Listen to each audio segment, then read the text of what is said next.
이어서 진주에서 전해드립니다. 5년 전 공사를 시작한 경남 항공국가산업단지.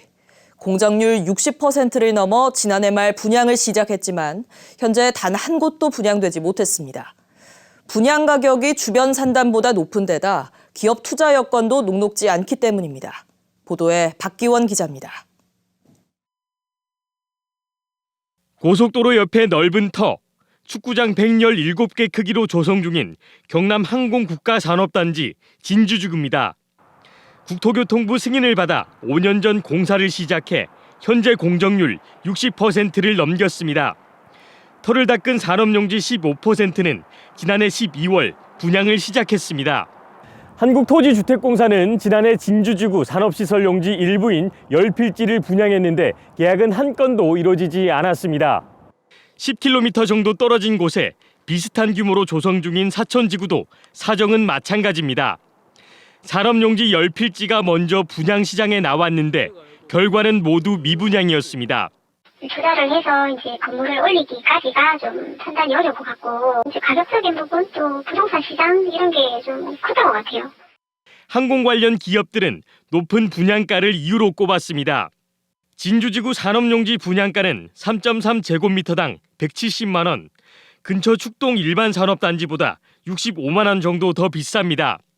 3.3제곱미터당 136만 원인 사천지구도 인근 종포 일반 산업단지보다 69만 원이나 더 비쌉니다.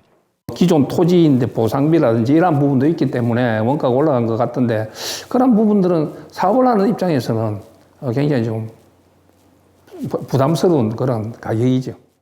코로나19 장기화로 위축된 세계 항공시장 탓에 기업 신규 투자도 쉽지 않습니다.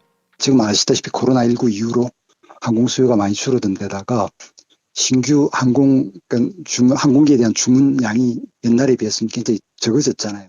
전문가들은 국책연구시설 등 유치와 자치단체의 세제 감면 등 과감한 지원이 있어야 항공국가산단 분양이 활성화될 것이라고 조언합니다. KBS 뉴스 박기훈입니다. 검찰이 공직선거법 위반 혐의로 징역 10개월에 집행유예 2년을 선고받은 진병영 함양군수의 측근 A씨에 대한 1심 판결에 불복해 재판부에 항소장을 제출했습니다. A씨는 6일 지방선거를 앞둔 지난해 5월, 당시 진병영 후보에 대한 지지를 부탁하며 마을 이장에게 100만 원을 건넨 혐의로 재판에 넘겨졌으며 검찰은 A씨에게 징역 1년 6개월을 구형했습니다.